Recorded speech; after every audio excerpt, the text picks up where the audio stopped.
Assalamualaikum warahmatullahi wabarakatuh. Selamat pagi, izin memperkenalkan diri. Taruna tingkat 1, Politeknik Pengayoman Indonesia, jurusan Ilmu Pemasyarakatan. Nama Azabir Mansyah, STB 5535, Program Studi Manajemen Pemasyarakatan B. Izin dosen menyesuaikan. Izin pada kesempatan kali ini saya akan menyampaikan atau mempresentasikan hasil dari pembelajaran saya selama mengikuti mata kuliah statistika untuk tugas UTS. Jadi untuk tugas UTS ini yaitu kita diminta untuk menjelaskan kembali mengenai apa yang sudah kita pelajari selama kurang lebih 6 pertemuan pada mata kuliah statistika ini. Baik, langsung saya mulai. Pada bab pertama kita akan belajar mengenai jenis-jenis dari statistika itu sendiri. Jenis-jenis statistika ada dua, yaitu berdasarkan orientasi pembahasan dan berdasarkan dari jumlah variabel terikat. Berdasarkan orientasi pembahasannya sendiri, statistika dibedakan menjadi dua, yaitu secara matematis dan secara terapan. Secara matematis berfokusnya pada model, rumus, dan teori, sedangkan tujuannya dari statistika matematis ini adalah mengembangkan konsep dari matematis itu sendiri. Lalu statistika terapan berfokus pada pengaplikasian dalam berbagai bidang ilmu. Jadi apa yang sudah didapatkan dari statistika terapan ini berarti kita menerapkannya pada berbagai bidang ilmu. Tujuannya yaitu menjawab permasalahan secara nyata. Contohnya ada statistika sosial, statistika kesehatan, ekonometrik. Itulah beberapa contoh di mana statistika terapan itu sendiri.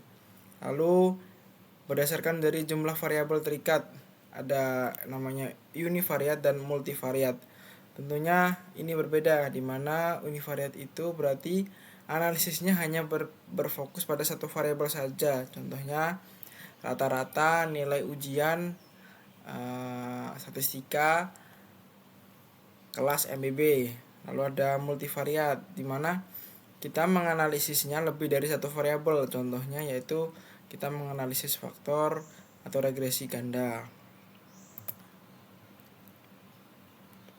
Selain itu, jenis-jenis statistika ada lagi, yaitu yang berdasarkan dari tujuan analisis dan berdasarkan dari asumsi distribusi itu sendiri. Berdasarkan tujuan analisis yaitu berdasarkan statistika deskriptif dan inferensial. Deskriptif berarti menggambarkan atau menyajikan data apa adanya. Jadi apa yang kita peroleh itu kita sajikan secara apa adanya. Nah, kita sajikannya melalui tabel, grafik, diagram. Contohnya rata-rata pendapatan, distribusi umur responden. Sedangkan inferensial berarti kita menarik kesimpulan dari sampel ke populasi. Jadi kita melibatkan estimasi, ada pengujian dari hipotesis. Contohnya hasil survei 100 responden dipakai untuk mewakili seluruh populasi kota. Nah, sedangkan distribusi yaitu parametrik dan non-parametrik. Parametrik sendiri berarti kita menganalisa dengan mengasumsi data berdistribusi normal. Sedangkan non-parametrik tidak memerlukan asumsi dari normalitas, berarti bebas dari distribusi. Lanjut kita akan melanjutkan pada bab 2. Bab 2 yaitu di mana pembagian data. Pembagian data ada yang menurut sifat dan menurut sumber. Nah, menurut sifat ini ada data kualitatif dan data kuantitatif. Tentunya ini tidak asing lah bagi kita. Di mana data kualitatif itu berbentuk kategori atau deskripsi. Jadi sifatnya ini menjelaskan lah, atau data kualitatif itu identik dengan deskripsi atau menjelaskan. Contohnya warna kesukaan, jenis kelamin, agama.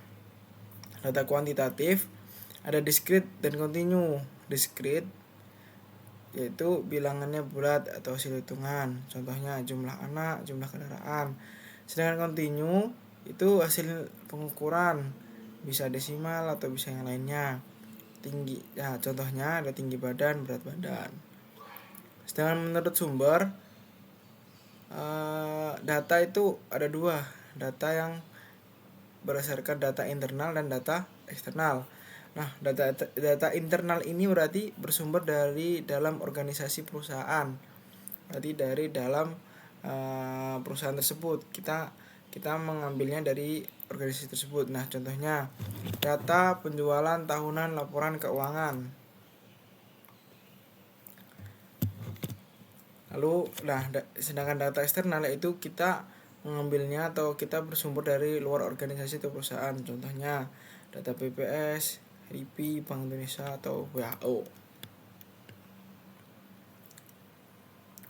Nah, selain itu kita akan belajar mengenai pembagian data. Pembagian data dengan cara kita memperolehnya bagaimana. Ada data primer dan data sekunder.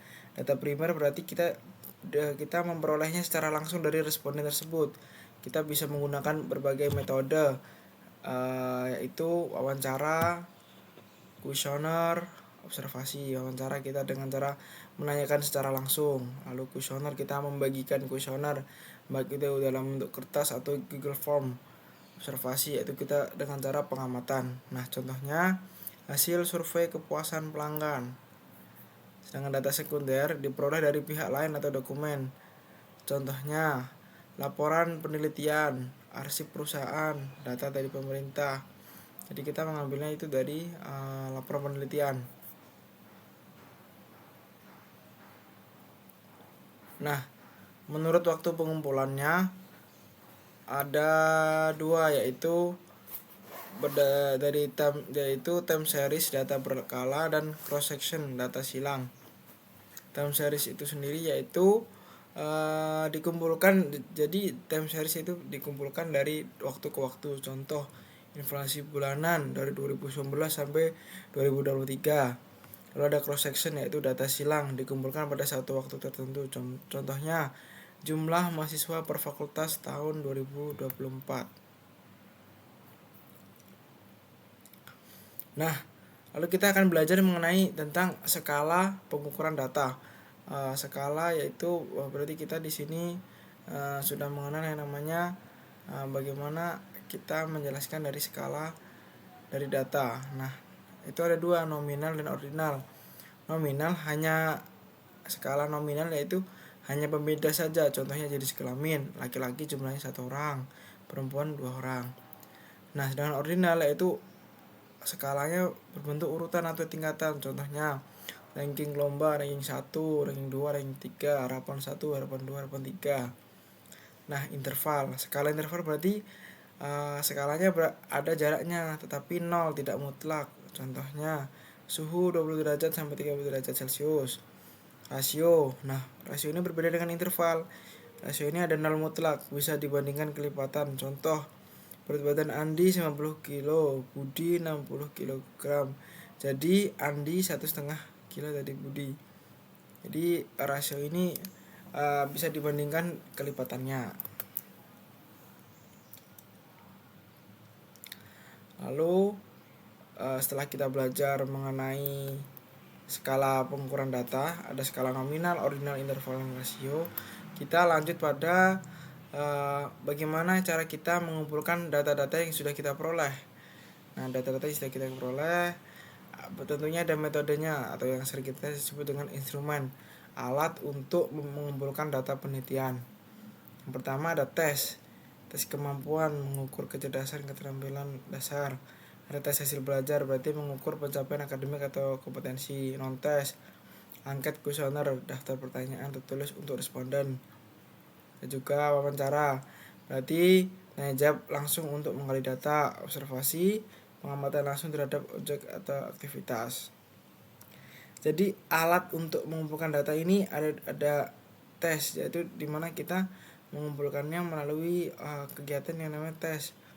Nah, tes ini berarti ada tes kemampuan, jadi kita mengumpulkan datanya melalui tes, yaitu ada tes seperti keterampilan dasar, mengukur, dan ada tes dari hasil belajar. Kalau bukan dengan cara tes, berarti kita mengumpulkan datanya melalui angket, wawancara, dan observasi. Nah, ada lagi sensus. Jadi seluruh populasi diselidiki. Contoh sensus penduduk BPS. Sedangkan sampling berarti sebagian dari populasi diselidiki. Jadi bedanya adalah sensus berarti seluruhnya, sampling itu sebagian dari populasi. Sampling sendiri ada random sampling, ada acak, dan non random sampling seperti purposive, quota, convenience. Istilah penting berarti populasi yaitu seluruh data yang diteliti, berarti seluruhnya. Sedangkan sampling frame yaitu daftar elemen yang mungkin dipilih. Sedangkan sampel bagian dari populasi yang dianalisis. Seperti itu.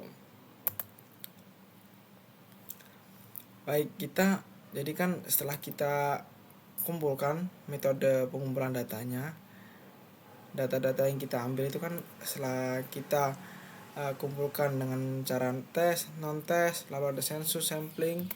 Nah, lalu kita sajikan data tersebut. Nah, data-data tersebut kita sajikan. Contoh yang pertama itu tabel distribusi frekuensi.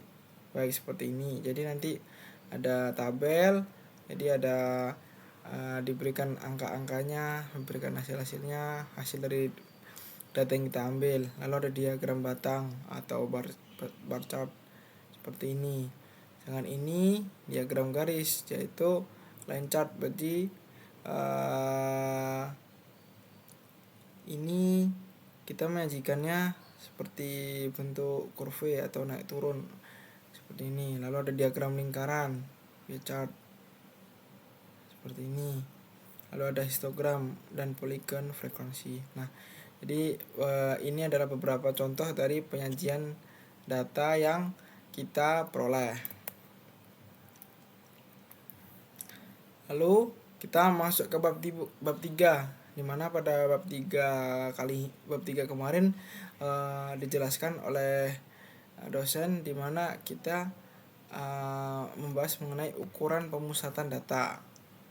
Jadi ukuran pemusatan data tersebut kita akan membahas ada yang namanya data tunggal. Data tunggal atau sering disebut dengan ungrouped data. Ada min, rata-rata hitung. Jadi rumusnya X sama dengan jumlah X dibagi jumlah data. Contohnya nilai ulangan di sini ada 60, 70, 80, 85, 95. Kita mencari minnya, yaitu berarti kita jumlah X-nya berarti jumlah datanya ini kita masukkan semuanya. Lalu dibagi N. N itu berarti data.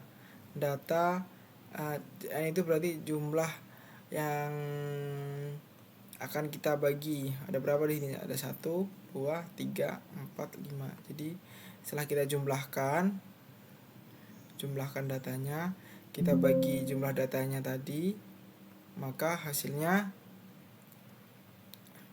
78.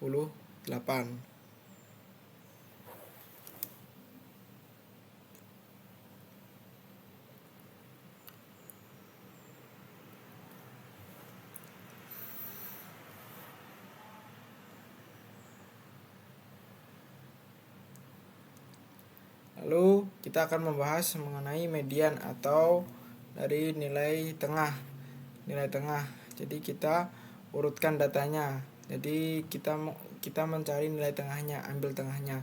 Nah, ini kan ada datanya berapa? 1, 2, 3, 4, 5. Nah, nilai tengahnya berapa? Berarti nilai tengahnya yang ketiga ini yaitu 80. Sedangkan modus yaitu nilai yang paling sering muncul. Datanya ada 60, 70, 70, 80, 85, 95.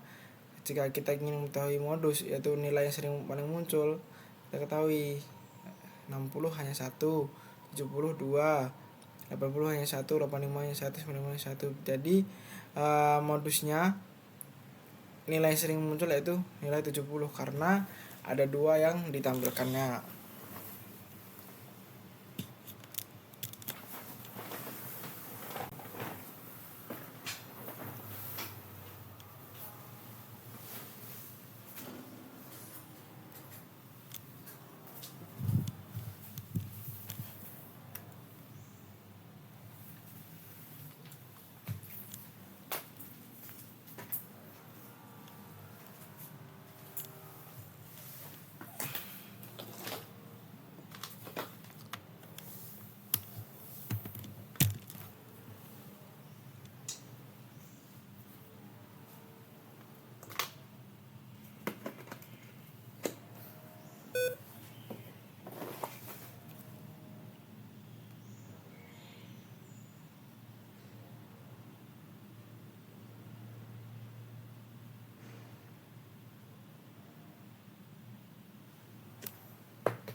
Baik, izin melanjutkan.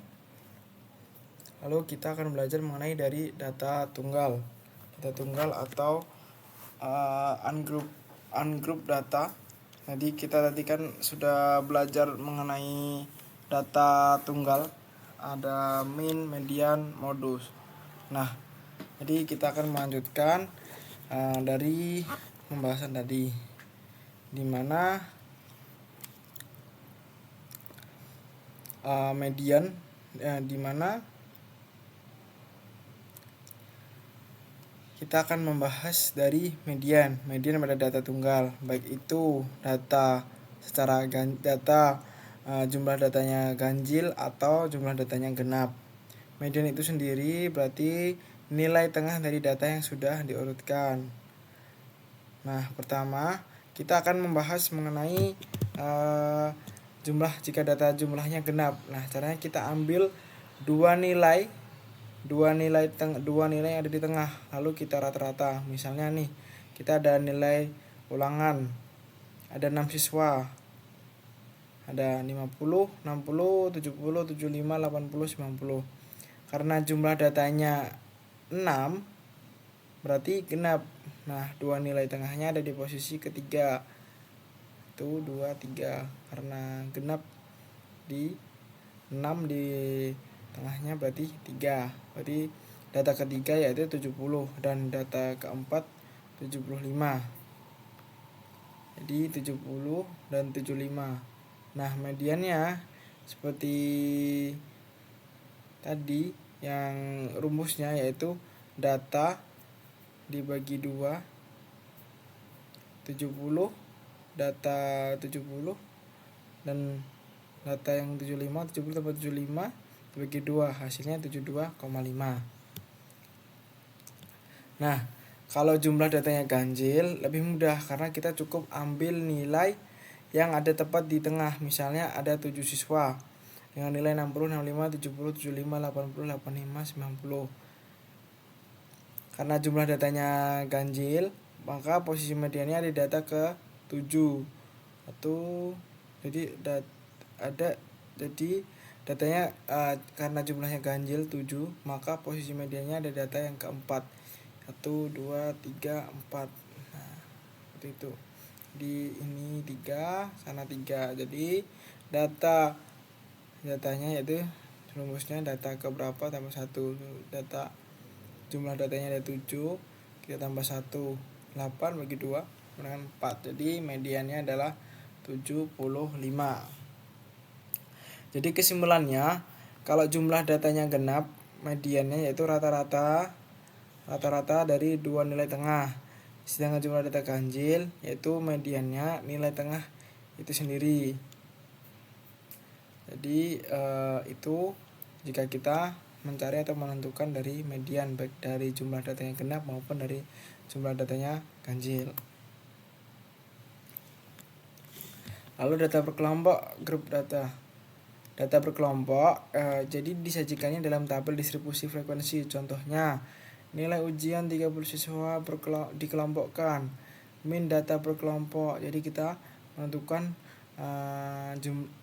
min dari data kelompok tersebut. Rumusnya yaitu jumlah dari frekuensi dikurangi nilai tengah dibagi dari jumlah frekuensi. Nah, X ini berarti titik tengah kelas. Nah, jadi kan intervalnya kan ada 50 sampai 59. Jadi nilai titik tengahnya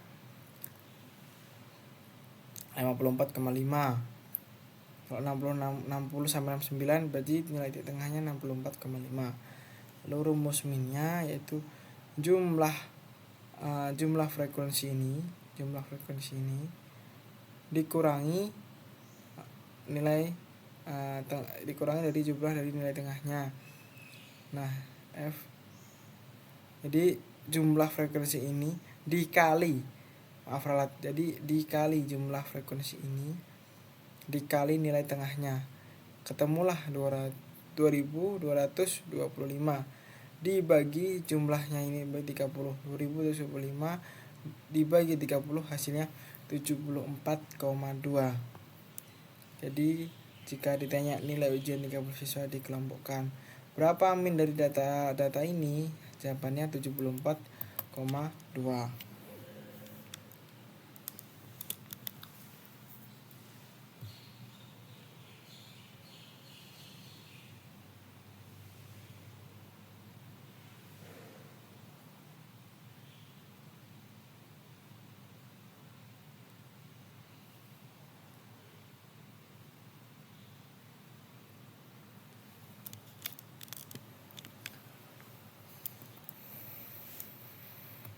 Baik, kita lanjutkan. Data berkelompok. Data berkelompok, median dari data berkelompok. Nah, rumusnya median yaitu L. Nah, rumusnya seperti ini. L berarti tepi bawah kelas median, N berarti jumlah datanya, F berarti frekuensi kumulatif sebelum kelas median, F berarti frekuensi kelas median, dan I berarti panjang kelas. Langkahnya, nah sebelumnya kita mencontohkan nilai ujian 30 siswa dikelompokkan. Ini di interval nilainya, ini frekuensinya, totalnya 30. Langkahnya, jadi karena jumlahnya kita masukkan 30, berarti 30 dibagi 2 berarti 15. Kelas median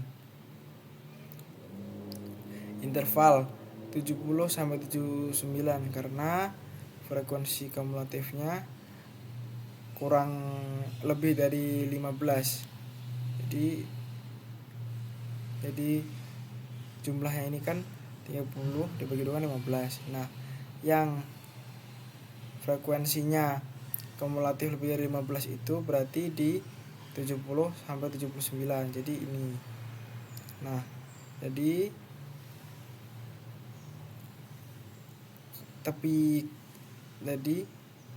tepi bawah kelas mediannya dari 70,79 kan 70, berarti tepi bawahnya 69,5. Nah, frekuensinya 10. Frekuensi kumulatif sebelum kelas median jadi 10. Jadi sebelumnya ini 10. Jadi caranya kita ini tentukan tepi kelas bawah mediannya 69,5. Lalu frekuensi kumulatif sebelum kelas mediannya 10. Intervalnya juga sama 10.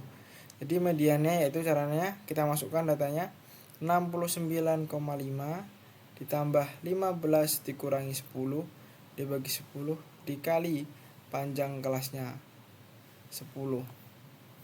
Hasilnya 74,5.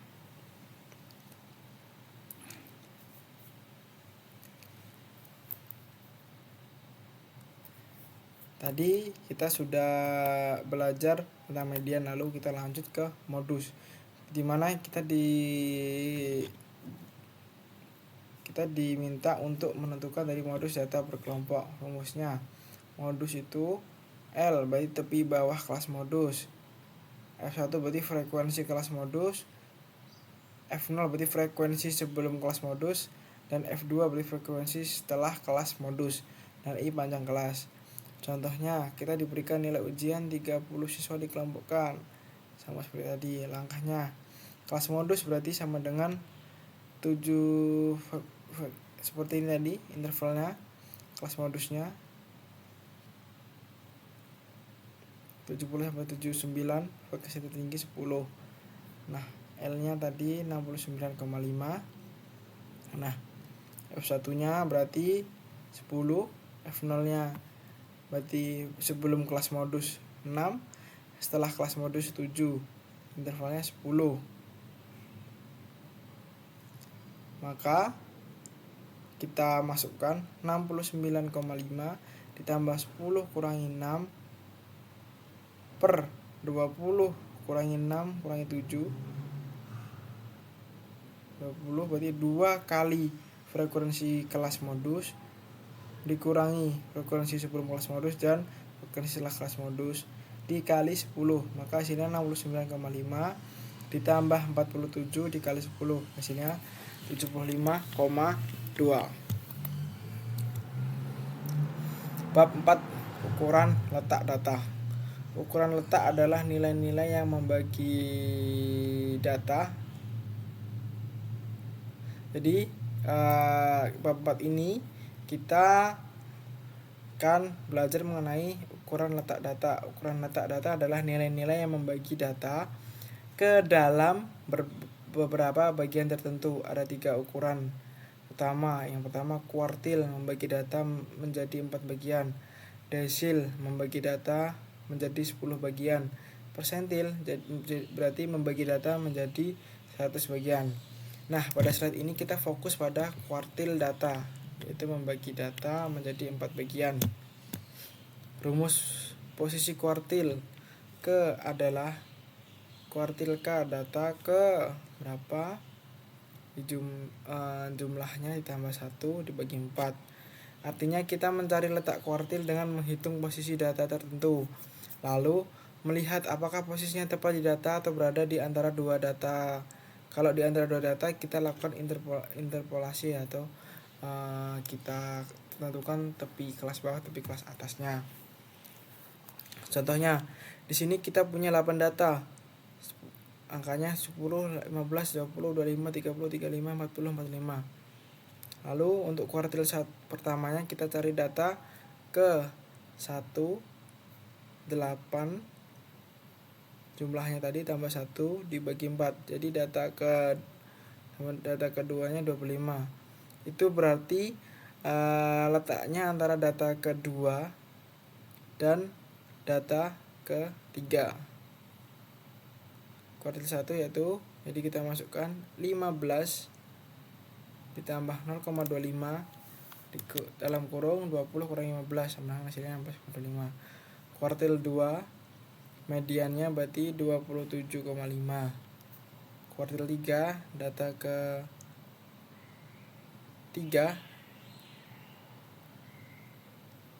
jumlahnya tadi dibagi 4. Data ke-6 sama dengan data ke-6 75. Antara data ke-6 dan ke-7. Data ke-6 dan ke-7. Kuartil 3-nya berarti 35 tambah 0,75 dalam kurung 40,35 sama dengan 38,75.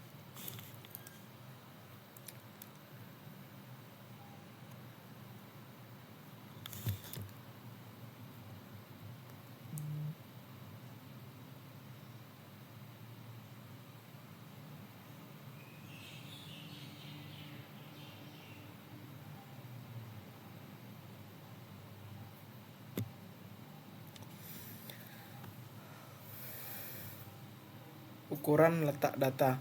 Masih dalam bab 4 tentang ukuran letak data. Setelah tadi kita bahas kuartil, sekarang kita masuk ke desil dan persentil. Prinsipnya sama seperti kuartil, hanya jumlah pembagiannya berbeda.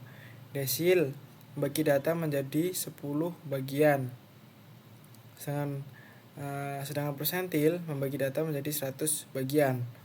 Rumusnya mirip. Desil ke dicari dengan rumus DK, data ke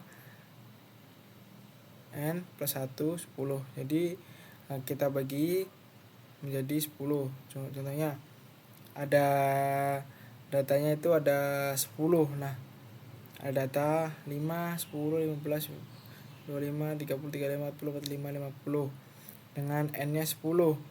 Kalau kita cari D5 artinya desil yang kelima atau batas tengah. Rumusnya posisi data kelima dikali 10 plus 1 dibagi 10.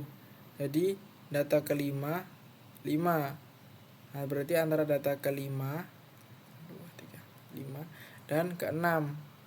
Data kelima 25, data ke-6 30. Jadi data kelima yaitu 25.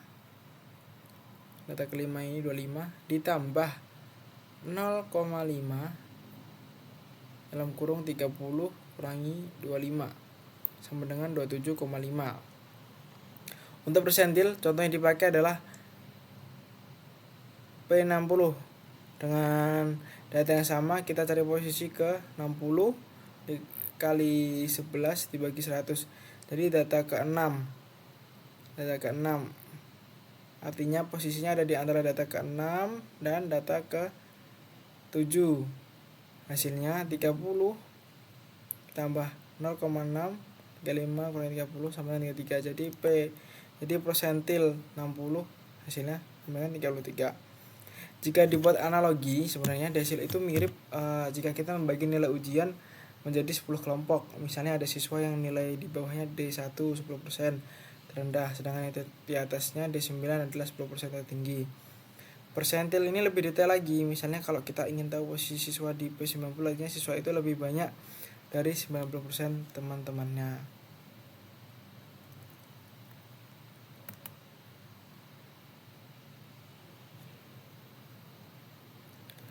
Kalau kita tadi sudah belajar mengenai kuartil, desil, dan persentil pada data tunggal, maka kita akan masuk ke data kelompok. Bedanya pada data kelompok, datanya tidak ditampilkan satu per satu, melainkan sudah digolongkan ke dalam interval kelas. Karena itu, cara menghitungnya juga memakai rumus khusus dengan memperhatikan dari frekuensi tersebut. Rumusnya mirip antara kuartil, desil, dan persentil. Jadi komponen-komponen pentingnya yaitu ada L, ada F. Jadi sebelum frekuensi sebelum kelas tersebut ada F kecil, di mana frekuensi kelas kuartil, desil, persentilnya. Kalau ada I berarti panjang kelas interval. Jadi kuncinya adalah kita menentukan terlebih dahulu kelas mana yang mengandung posisi kuartil, desil, atau persentil, baru kita masukkan ke rumusnya. Mari kita lihat contoh data nilai 40 siswa. Data sudah disajikan dalam tabel distribusi frekuensi. Sebagai interval nilai 40 sampai 49 sampai 80 sampai 89. Dari tabel ini kita bisa cari kuartil, desil maupun persentilnya. Pertama, kuartil. Misalnya kita cari kuartil yang pertama. Rumusnya sama seperti tadi. Kuartil K, jadi L plus K kali N dibagi 4 kurangi frekuensi bagi F dikali I. Karena N sama dengan 40, maka posisi kuartil satunya ada di data ke 1. Jadi dari tabel dari data ke 10. Di tabel data ke-10 ada di kelas interval 50 sampai ke 59. Tapi bawah kelasnya 49,5. Frekuensinya 8. Frekuensi kumulatif sebelumnya 5 dan panjang kelas 10. Jadi kita masukkan ke rumusnya. Kuartil 1 49,5 ditambah 10 dikurangi 5 dibagi 8 kali 10 sama dengan 55,75. Berarti seperti itu. Untuk desil rumusnya seperti ini, dan untuk persentil seperti ini. Jadi kesimpulannya yaitu ukuran letak data kelompok membantu kita mengetahui distribusi posisi data dengan lebih detail. Kuartil membagi data menjadi 4, desil menjadi 10, dan persentil menjadi 100.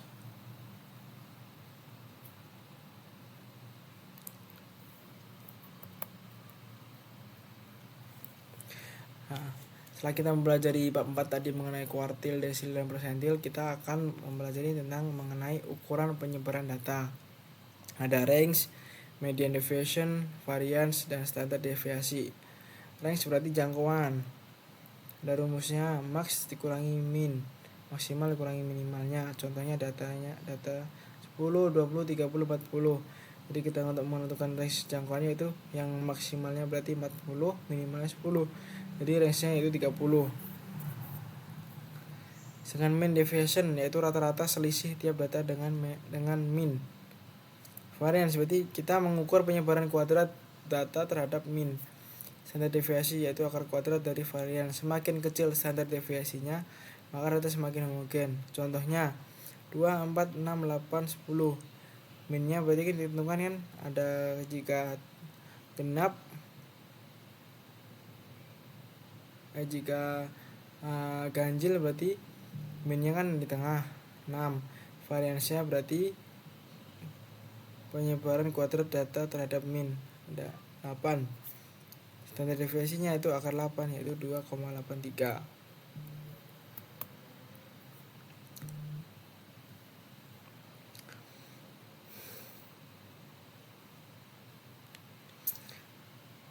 penjelasan slide range dan mean deviation. Sekarang kita masuk pada pembahasan tentang ukuran penyebaran data.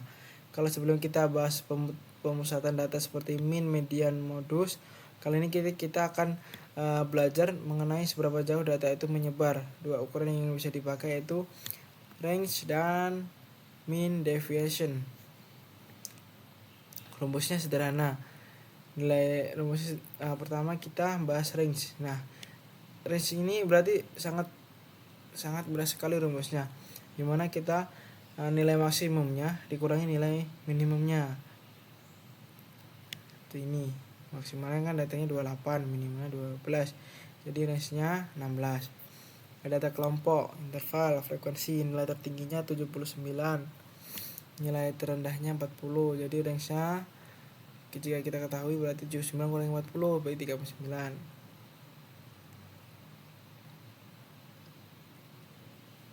Lalu mean deviation yaitu rata-rata selisih mutlak antara setiap data dengan mean. Jadi kita lihat seberapa jauh kita tiap data dari data-datanya lalu kita ratakan lagi. Rumusnya mean deviation yaitu jumlah dari interval dibagi datanya. Contoh data tunggal 10, 20, 30, minnya 20. Jadi selisihnya yaitu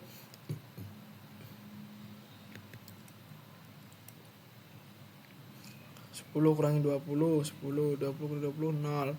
30 kurangi 20, 10. Jadi mean deviation-nya yaitu 10 tambah 0 tambah 10 dibagi 3. Hasilnya 6,67. Jadi simbangan ratanya itu 6,67. Kalau data kelompok caranya mirip tapi kita pakai di tengah kelas dan frekuensinya. Misalnya pada tabel di slide ini kita sudah hitung minnya 23,5. Lalu kita cari selisih tiap titik tengah dengan min, kalikan dengan frekuensinya. Lalu kita jumlahkan, hasilnya 54. Jika dibagi jumlah data diperoleh 5,4.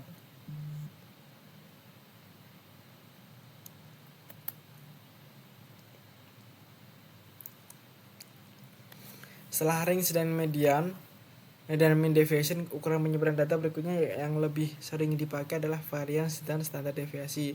Variance berarti rata-rata kuadrat dari selisih tiap data terhadap mean. Standar deviasi adalah akar kuadrat dari variance. Jadi variance mengukur penyimpangan data dengan kuadrat, lalu standar deviasi mengembalikan ukurannya ke satuan semula.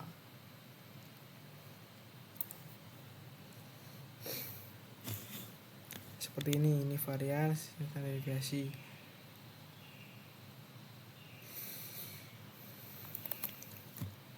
Jadi standar deviasi memberi gambaran seberapa besar penyebaran data di sekitar rata-rata. Kalau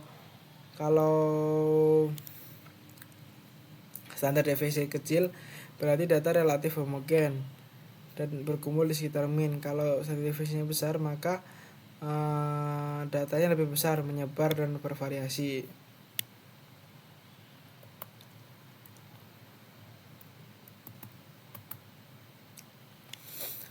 Populasi dan sampel. Nah, kita akan membahas mengenai populasi dan sampel. Baik, populasi yaitu berarti keseluruhan objek yang menjadi perhatian dari penelitian. Bisa berupa orang, hewan, benda, peristiwa, dokumen, atau waktu. Contohnya, semua mahasiswa universitas. Contoh lagi, seluruh pasien diabetes di RSUD. Contoh lagi, semua rumah tangga di Kota Malang. Karakteristik populasinya bisa terbatas, finite, jumlahnya jelas, misalnya 1000 siswa. Atau tak terbatas, infinite, jumlahnya dapat dihitung pasti, misalnya jumlah butir pasir di pantai. Jadi populasi seperti itu. Nah, dengan sampel sendiri yaitu bagian dari populasi yang diteliti untuk mewakili sebuah keseluruhan populasi. Digunakan karena meneliti seluruh populasi seringkali tidak praktis, butuh biaya, tenaga, waktu. Syarat sampel yang baik harus representatif, benar-benar mencerminkan kondisi populasi. Contoh, dari populasi 1000 mahasiswa diambil 100 orang untuk penelitian pola makan. Ada lagi teknik sampling, probability sampling. probability sampling, yaitu setiap anggota populasi memiliki peluang sama untuk dipilih. Simple random sampling, yaitu dengan cara undian random number. Stratified sampling, yaitu populasi yang dibagi strata, misalnya jurusan, lalu diambil secara proporsional. Cluster sampling, yaitu populasi dibagi berdasarkan klasternya, misalnya kelas atau sekolah, lalu klaster tersebut dipilih secara acak. Systematic sampling, yaitu memilih anggota berdasarkan intervalnya, misalnya setiap orang ke 10, ke 20, setiap orang ke 10. Nah, itu adalah beberapa teknik sampling, yaitu dimana anggota populasi memiliki peluang sama untuk dipilih. Lalu ada teknik sampling non probability sampling, yaitu dimana tidak semua anggota punya peluang sama, ada unsur subjektifnya. Nah, itu ada purposive, kuota sampling, accidental, dan snowball sampling. Purposive sampling berarti dipilih berdasarkan tujuan, sesuai dengan purposive berarti ada tujuannya. Kuota sampling, jadi ada jumlah tertentu dari setiap kategori. Accidental berarti siapa saja yang mudah ditemui. Snowball sampling itu responden awal merekomendasikan responden lain, sering dipakai untuk populasi sulit. Investigasi statistika, itu langkah-langkah dalam penelitian statistik. Kita mengajukan, yang pertama kita silakan mengajukan pertanyaan apa yang ingin diteliti, lalu mengumpulkan datanya dengan cara sensus, survei, eksperimen. Lalu kita mengelompokkan dan menyajikan data tersebut, bisa dengan cara tabel, grafik. Nah, setelah itu kita analisa datanya menggunakan alat statistik, deskriptif atau inferensial, seperti yang sudah saya jelaskan pada awal tadi. Lalu kita tarik kesimpulannya, jawab pertanyaan penelitian. Contohnya, pertanyaannya apa minuman favorit mahasiswa? Pengumpulan kita menggunakan kuesioner. Kita sampelnya 50 mahasiswa saja, hasilnya 60% suka kopi, bisa digeneralisasi ke populasi. Jadi hasil ini bisa kita tampilkan secara luas, yaitu secara besar dengan populasi. Jadi 60% mahasiswa menyukai kopi, seperti itu.